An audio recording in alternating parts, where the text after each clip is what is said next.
హర హర గురుదేవ్, రక్ష రక్ష మహాదేవ్. ప్రేమస్వర దివ్యాత్మ స్వరూపులైన భక్తజనులందరికీ శ్రీకంఠ సదాశివుని యొక్క అనుగ్రహం సిద్ధించుగాక. ఎంతటి మహాత్ములకైనా, ఎంతటి సిద్ధులకైనా, ఎలాంటి భక్తులకన్నా, యోగులకైనా, జ్ఞానులకైనా, ఎవరికైనా జీవ చాపల్యం మహాప్రమాదం.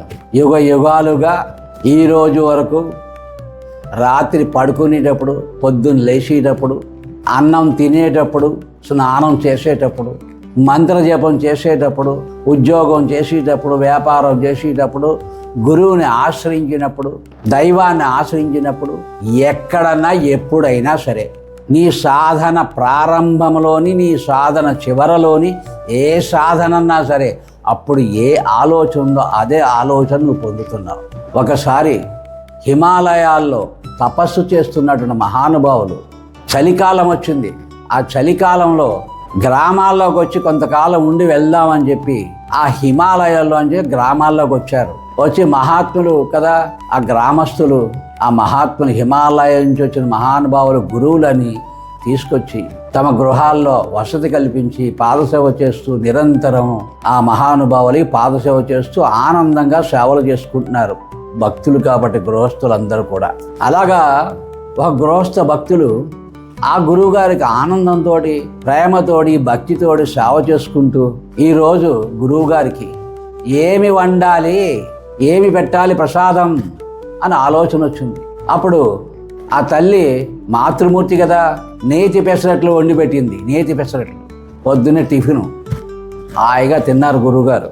ఆహా, మా హిమాలయాల్లో ఇలాంటి ప్రసాదాలు ఉండవు, ఎంత రుచిగా ఉన్నది అని ఆలోచన వచ్చింది. మరి మరొక రోజు నేతి బూర్లు పెట్టింది. ఆహా, ఇదేంటి అని అడిగాడు. నేతి బూర్లు అందా తల్లి. అయి తిన్నాడు. ఆహా, ఎంత మధురంగా ఉన్నాయి, ఎంత పూర్ణంగా ఉన్నాయి అని ఇంకా ఆనందపడ్డాడు. ఇలా గురుసేవ చేసుకున్నారు ఆ దంపతులు.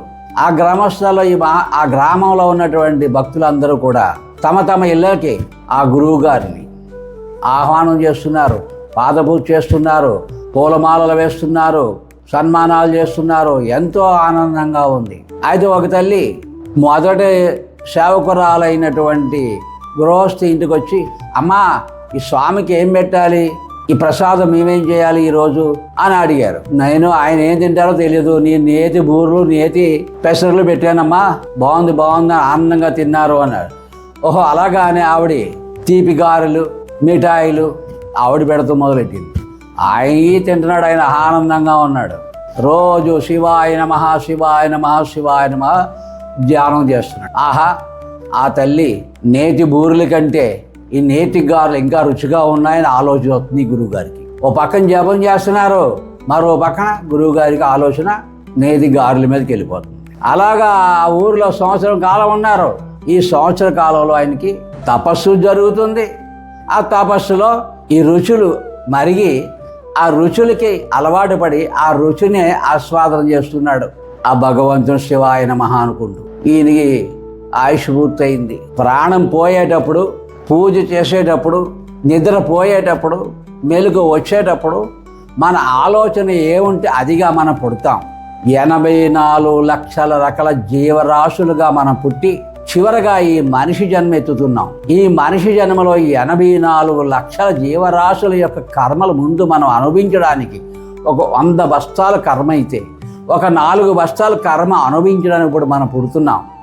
ఈ 4 బస్తాల కర్మ అనుభవించకుండా భవిష్యత్తు కోసం మనం ఆలోచిస్తూ ప్రజెంట్లో ఉండకుండా, ఈ కర్మ అనుభవించకుండా భవిష్యత్తు కోసం ఊహిస్తూ ఈ 4 బస్తాలు అనుభవించకుండా ఆ భవిష్యత్తు కోసం చేసే పని కూడా, ఆ కర్మ కూడా ఈ 4 బస్తాల్లో జమ అయ్యి గతంలో ఉన్న సంక్షిప్తంలో ఉన్నటువంటి 96 బస్తాల్లో మళ్ళీ ఇక్కడ జరిగిన, ఇప్పుడు ఈ జన్మలో జరిగిన భవిష్యత్ కర్మ ఈ 4 బస్తాల్లో కలిసి అది 2, ఇది 4 కలిపి 6 అయ్యి ఈ 96లో మరొక 6 కలిసి 102గా మారుతుంది. అంతేగాని సంచితంలో ఉన్న కర్మ తొలగడం లేదు. మనం చేసే ప్రయత్నాలు ప్రజెంట్లో ఉండటం లేదు. భవిష్యత్తు కోసం ఆలోచిస్తున్నాం, గతం కోసం ఆలోచిస్తున్నాం. ప్రజెంట్లో గురు పాదాలు పట్టుకుని మీ స్వరయోగం ద్వారా, సాధన ద్వారా కర్మలన్నీ భస్మం చేసుకోవడానికి గురు పాదాలు పట్టుకోవాలి. అయినా ఈ జీవ చాపల్యంలో ఉన్న ఈ ఆలోచన తరంగాల వలన, ఈ ఆలోచన, ఈ రుచికరమైన ఆహారాలన్నీ కూడా రుచి కలిగినటువంటి భావాలు మనలో ఉన్నటువంటి ఏతో మన తతో భావః, ఏతో భావ తతో మనః అన్నట్టుగా ఈ మనసుకున్నటువంటి ఆలోచనతో ప్రాణం పోయి ఈ రుచులకి అలవాటు పడ్డాడు. మహానుభావుడయ్యుండు కూడా, ఒక సాధువయ్యుండు కూడా. అయితే ఈ రుచి ఎక్కడ తీరుతుంది అంటే కాఫీ హోటల్లో సర్వర్గా పుట్టవలసి వచ్చింది. ఎందుకు? హోటల్లోనైతే రకరకాల వంటలన్నీ ఉంటాయి. ఇలాగెళ్ళినప్పుడు అలాగెళ్ళినప్పుడు యజమాని చూడకుండా ఒక రుచికరమైన ఆహారం నోట్లో వేసుకోవచ్చు. అది తీరాలంటే ఇంత మహానుభావుడు కూడా కాఫీ హోటల్లో సర్వర్గా పుట్టవలసి వచ్చింది. ఇలాగా మన జీవితాలు. యద్భావం తద్భవతి. కనుక జాగ్రత్తగా ఉండండి. అందరూ కూడా దివ్య భావంలో ఉండండి. గురు పాదాలు పట్టండి. ఈ సదావకాశాన్ని గురువు ఈ మనిషి జన్మిచ్చాడు కాబట్టి ఆ భగవంతుడు ఆ గురువుని, ఆ దైవాన్ని ఆశ్రయించి దైవనామస్మరణ, నిరంతరము దైవనామస్మరణ, శివనామస్మరణ చేస్తూ ఆనంద తాండవంగా ఉండడానికి, దివ్య భావంగా ఉండడానికి ప్రతి క్షణంలో కూడా అవసరము లేని విషయాల్ని భూతద్దములో చూస్తున్నాం. మంచి విషయాల్ని మామూలు కంటితో కూడా చూడలేదు. కావలసింది ఇప్పుడు అవసరం ఉన్న విషయాల్ని భూతద్దములో చూడడం నేర్చుకోండి. గొప్పగా చూడండి. ప్రతి ఒక్క విషయాన్ని దివ్యంగా భావించండి.